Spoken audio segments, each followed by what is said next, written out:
Now on a high-speed chase which is going on. This is the northeast side of town. You can see that vehicle right there. It's a sedan. It's being followed and surrounded by several police officers. It's the Houston police as well as the county is out there. They have been on this guy for probably the last 10 to 15 minutes or so, and he just does not want to stop. The question is, what is his plan and what does he want to do? I don't know whether we have Don Armstrong and live in Sky Eye. Not sure who is up there. But once I get word on who is up there, they can give us a little bit further word as well on what's happening. Don Armstrong. Don, are you there? Yes, sir. Okay, Don. Yeah, what can you tell us? I mean, as I've been watching this, it's just he's not really going at a super high rate of speed, but he's certainly moving along at a clip that he clearly doesn't want to stop. No, does not want to stop. And as you can see, the sheriff's car just joined in on this, mainly being chased by HPD. I think that's the way it started. We're coming up here on the Beltway, and as you can see, it looks as though that car is going the speed limit, to be honest with you, Art. Yeah. It first was reported as a slow speed chase, but it's neither high nor slow. It looks like it's going the speed limit. We don't know why this car is being stopped or had tried to be stopped and why they are on the run. But obviously, as you can tell, that they're not pulling over for the number of deputies that are behind them, as well as Houston police officers. This is, as you mentioned, going on now for about 10, 15 minutes. And at one point, just before you came to us, an HPD car pulled up next to it. And then this particular car, it looks like a silver Volvo, if I'm not mistaken, actually tried to, I wouldn't say sideswipe it, but moved over into the lane that the police car was in. So they backed off. But as you can see, other cars, other police vehicles are up ahead of them and behind them. So they're obviously not going to lose this chase. You know, if there's anything, and if there's anything good to report here, Don, it's certainly that the freeway at this point is open. We're talking about 59 Northeast Harris County. This is the Eastex Freeway. So they're going to be approaching the Beltway, or is that the Beltway? No, that's just one of the ramps for, I think, the HOV. But they're going to be approaching the Beltway. Is that right? That's correct. And we're going to be coming up on Intercontinental Airport space, so not exactly sure whether they're going to let us transition through the airspace. We're just going to have to wait and see. That's our pilot's job, Randy Hardaway, who's piloting the Sky Eye this afternoon. Okay. You wonder whether he's going to take... You see cars pulled over there, so there must be officers way ahead sort of clearing the path. And that's always so very dangerous, especially when you get a high-speed chaser, high-speed runner here. He just doesn't want to stop. You know that there are going to be problems, people on and off the freeway. And what they always attempt to do is just try and clear away, make a path for the person so that he doesn't bump into anyone. Well, it's amazing that at this time of the afternoon, at the beginning of afternoon rush, that there aren't many other cars on the freeway headed outbound to begin with. So, and based on the speed of the car, you can tell that it's just not a problem. There is somewhat of a backup behind it because it is going slower than the rest of the freeway traffic, because as you know, most of Houston freeway traffic doesn't mind the speed limit anyway. Yeah, and they just passed the North Beltway, by the way. There's... that was all the interchange, which you saw before that as you were on a wide shot. That was the northbound Beltway. So here they continue to move. And if at this point they're going to be reaching Kingwood soon, and who knows how long he's going to stay on this freeway. But he doesn't seem to be interested in making any exit, Don. No, it doesn't appear to be. He's over in, looks like lane number 2. The second from the left, and it looks as though that they're headed up to East Texas. I don't know how else to put it. It's amazing that we're doing the speed limit here. I'm not quite sure why they allow this to continue, and why not do the pit maneuver on it. I understand that state law has changed, and in some cases that is allowed now. But, it certainly is annoying that all of the traffic is backed up, and this is going to be a scene, as you know, when this finally comes to an end. And it just really puts a crimp in the afternoon drive. Well, and they certainly had opportunity to do it, Don, as we watched the Houston Police Department as well as the county. They had surrounded this vehicle. They were right there on the side of it, and they could have easily done a pit maneuver because no one was in front. But Apparently, they just have to be very, very careful, especially at speeds when they're traveling at 60 miles an hour or higher. You know, you could cause a rollover if you're doing a pit maneuver. And to that point, good afternoon, Don. This is Elisa Rivas here. I'm joining Art Rascone. You know, as you get farther northbound right now, you head toward the river, you head toward Humble, Kingwood, as Art mentioned, and the highway starts to get elevated. So you do worry about causing any kind of a crash and causing some additional damage or injury that might go along with really going off of the freeway because this is such an unpredictable situation. Right. Continuing to watch now, we're looking at a sedan, that gray one, silver one, right there in the middle of your screen. It continues to move. They have no intention of stopping. That's a pretty nice Volvo. You know, that has a V6 underneath. It has the power to really move, but he's certainly not using that power. I mean, this guy's traveling the speed limit. We don't have any indication as to why he's running, though, right, Don? No, not as we know so far, Art. It just appears as that we're doing the speed limit in lane number 2, and we are headed northbound out of town, headed up to East Texas on the Eastex Freeway. Yeah, I don't know what this guy's thinking. You know, maybe he just thinks he's just out on a Sunday drive, and he's not aware of the police around him. But he has to be running for some reason. We don't know why. We're trying to gather that information. As soon as we do, we have our desk here looking into several indications as to why he might be running. There are multiple agencies clearly involved here. Houston Police Department is still all around him, as well as the county. You have the county. Chambers County. Did it start in Chambers County? Is that what we're hearing, Alona? Yeah, they called and asked for some help from HPD. Wow. Oh, okay. So if it started in Chambers, that's way south, yeah. They just passed the park and ride, so they are now passing through Humble, getting up toward Kingwood.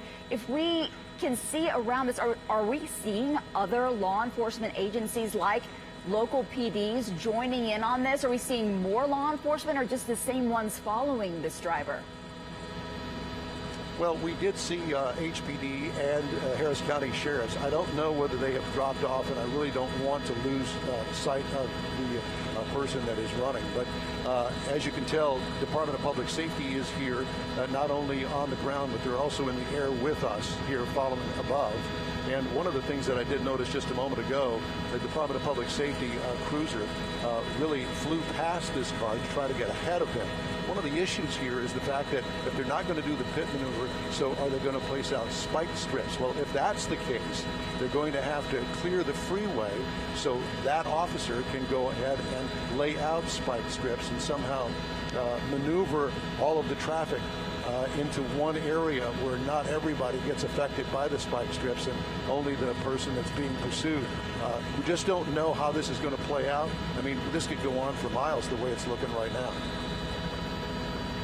Seen spike strips used many, many times, and most of it is just, you know, it's a 12-foot strip. We're talking about an entire freeway that's 40, 50 feet long. They don't even have a spike strip that long. So they can easily maneuver themselves around those spike strips, especially on an open lane. Yep. And Open you know, freeway. something else that might be coming into play here, guys, is that we are hearing from the Chambers County Sheriff. This has been going on 20 to 25 minutes. This started as a traffic stop. No crime was committed, but they believe there is the possibility of that driver being impaired. Now, as we've been watching this particular part of the chase anyway, we haven't seen a lot of signs of that. Not a lot of erratic driving. This is definitely a driver that's staying in their lanes, but they have reason to believe that that driver may be impaired. So perhaps they're taking some extra precautions because of that as well. But as we said, we've been seeing pretty stable driving here. Right. We haven't seen any erratic driving. He doesn't seem to be really speedy. And you see that vehicle right there on the side on a different lane, which is on the other side. That's a lifted lane, the HOV. But he's not even going much faster than anyone else. Well, something's up ahead because everyone else is slowing down. Let's see what he does here. He's going off to the side. They've stopped traffic. He's just going to go right through there. They've probably forced him through an area where they had, did you see that, Don? It looks like spike strips through the entire street. That's what we're guessing. Yeah, they had several of them. I was not able to confirm that. You know, the other thing, too, Art, that I might want to mention is the fact that you don't know anything about this driver. This driver could be armed, and we have to approach it just that way, that you just don't know at this point exactly what's going to happen. And it looks like it's slowing down. Yeah, his vehicle is, all his tires are blown at this point. So let's see what he does. He's clearly off to the shoulder. Almost at a stop, but then kept rolling sort of at the last second there. But we do believe that those tires are probably flat because the slowdown happened right after we believe they drove over some spike strips. I know that you've got to sort of get positioned over all of these different overpasses here in this spot. Let's see what this person does behind the wheel. But clearly those wheels are, it looks like they're flat. So the tires will start ripping up here. They'll start shredding soon, and he'll be on his rims or his wheels once those tires shred. So let's see what he continues to do. They're using a lot of patience. They're just they are. Stay behind him and follow at a safe distance. You can see those police cruisers are not getting really, really close because Don made a great point. This could be an armed driver. Right. They don't know what it is that they'll be up against when this vehicle comes to a stop, so they have to take all safety precautions. Being very careful. And Don, what we have seen repeatedly is a lot of patience by Houston Police Department and even the county as well with these chases. They sometimes just let them play out, believing that eventually they're going to stop. But there's opportunity to do something here. Go ahead. To bring him to a stop. Yeah, looks like they may try and box him in here. Let's see if they have a vehicle up ahead. Right there on the side of him, they could probably, just, who knows, rolling down the window and trying to talk to him. I don't know. Let's see what's happening here. I suppose if they feel like they don't need to get in an accident, there's probably no reason to. Though they are probably wanting to make sure that this person does not exit the freeway. On the freeway, you're kind of trapped up there. There's retaining walls, but it looks like he's going to go for the exit, perhaps. Look at the big pickup they have there. It has that front end grille. That's like almost a ramming vehicle. Yeah. They have it all prepared. Yeah, that was Kingwood Drive that we just saw, right? Yeah, they're getting ready to exit here. If that's the Kingwood outlet stores right there on the side. So they have it blocked. They're going to stop him. They have the guns drawn. They're telling him, they're yelling at him right now. You can see with their motion of their hand. And this person is totally surrounded at this point. Yeah. Multiple officers, multiple agencies surrounding. There's no place to go, but he's going to try and go. There he goes. He's going to go right around the officers. Well, that was attempt number one to stop him. Actually, number two, because the spike strips certainly didn't work. Getting off of the Eastex Freeway at Kingwood Drive exit, as we saw, they are still really staying close to him, trying to get him to pull over. Well, let's see. Oh, okay. All right. Now, this is where stupidity really comes into play here. Now he has reversed his position on the feeder, but there are so many officers around him. Ooh, they finding ways through. I think they missed a chance. They probably could have put that vehicle right there in front and stopped him, but he is going now the opposite direction on the feeder. He's clearly blocked by all of those other vehicles. No chance. Now he's going into the outlet store. Area right there. This is off of Kingwood Boulevard, right there, just off the feeder. Yeah, this is obviously a spot where we're going to find plenty of other people, plenty of vehicles parked. And so, you certainly hope that people get the word that there's something going down and they need to stay inside and stay safe until this comes to an end because, the officers are specifically not, engaging him with their vehicles. They're not causing accidents. Yeah. They're just trying to let this peacefully play out. But it also looks like there's some employees out there at this U-Haul location that are probably sort of unaware of what's going on. There they have. They've come out with, they're trying to open the door now. Well, I'm sure they have. You saw the guns. The guns are drawn right there on that driver. Let's hope that he stops. They have the driver's door open. They're going to probably yank him out at this point. That canopy is sort of in the way. We're not able to get the complete picture, but it looks like this may be over and he doesn't have a chance of taking off once again. Don, are you having a different angle? Well, the best that we can do right now because of this canopy that's over the scene here, we're going to come around. And it looks as though that they're having a struggle with him. Sure. Wow. Got him on the ground now. Got him on the ground. This is where the potential impairment probably comes into play because most people with that many guns on them probably would have popped out of that vehicle, but they literally did have to physically drag him out of that car.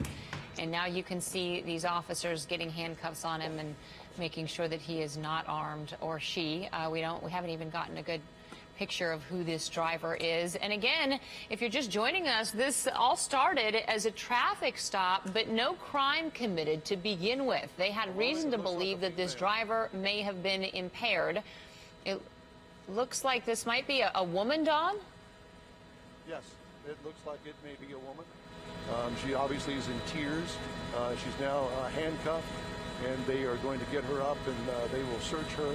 You may have to even bring in a female officer to do that. But at any rate, she does not, I really can't tell whether or not she is impaired, but there is a good possibility that may be part of the problem here. Not sure.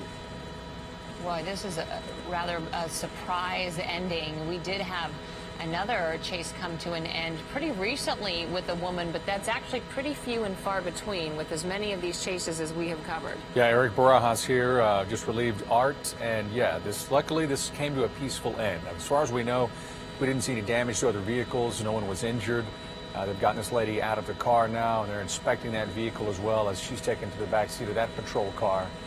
But this always could have been a lot worse, and that's the silver lining here, especially on Houston streets and what we've seen in the past. Absolutely. Don, we were talking about this as the chase went on. It looks like they're using some sort of a blanket there to be able to conduct a search on this woman and maybe even get her seated there. But just a lot of patience that played out throughout this chase that went really across much of our city up on the north side, and cooler heads prevailing the whole time, right? Well, that's right. I mean, we're very thankful that it ended this way. You know, it's a shame that these chases have to go on as long as they do, but sometimes, and in this instance, it appears as though that all of that played out well because nobody seems to be injured. Yeah, Don, what was also interesting about this chase, since we've seen so many here in the Houston area, unfortunately, is it seemed like there were different tactics used. We saw a lot of boxing in, a lot of vehicles getting ahead of the car. So many times it seems like they just stay behind, several vehicles behind the vehicle that's being chased. It seemed like we saw different tactics and different maneuvers used by police on this one. What you also have to understand, Eric, is the fact that you've got multiple agencies involved: Houston Police Department, Harris County Sheriff's Department of Public Safety, and who knows who else is there. You have also got airborne, so there's a lot of communication amongst all of the officers, and not all are trained exactly the same way. So they all kind of have to get on the same page, and sometimes that can be difficult, as you can imagine, in a fluid situation like this chase. All right, and we want to mention as we continue our coverage here that you are now watching Eyewitness News at 4 p.m. And if you are just joining us, we'll get you caught up on what's happening here. We believe this chase started in Chambers County, and the Chambers County Sheriff says that a crime was not committed to begin with here, but they had reason to believe that this driver could potentially be impaired. As the chase continued, they called HPD to provide some backup. And this is where we saw this play out. Right along the Eastex Freeway, past Beltway 8, up through northeast Harris County. And Don was just talking about some of those tactics, all those different agencies and authorities staying some distance back. And then at one point, they managed to get the 59 totally closed and get spike strips across every single lane of that freeway so that no matter what, this vehicle was going to end up running over those spike strips. That's actually a pretty incredible feat because they're having to call up ahead and get all of those lanes closed down. We saw a total stoppage of the traffic there. And it worked very effectively because right after that happened, this went from probably a 60-mile-an-hour chase to about 15 miles an hour, and we saw it end really right after that. Yeah, again, luckily, no damage as far as we know that we could tell from watching this chase for at least more than last a half hour. So good news there as well. Yep. Okay, well, let's get some more breaking news right now. We'll get updated on that car chase a little bit later on. For right now, the Texas Education Agency has suspended the Rhodes School on Wallaceville Road for fire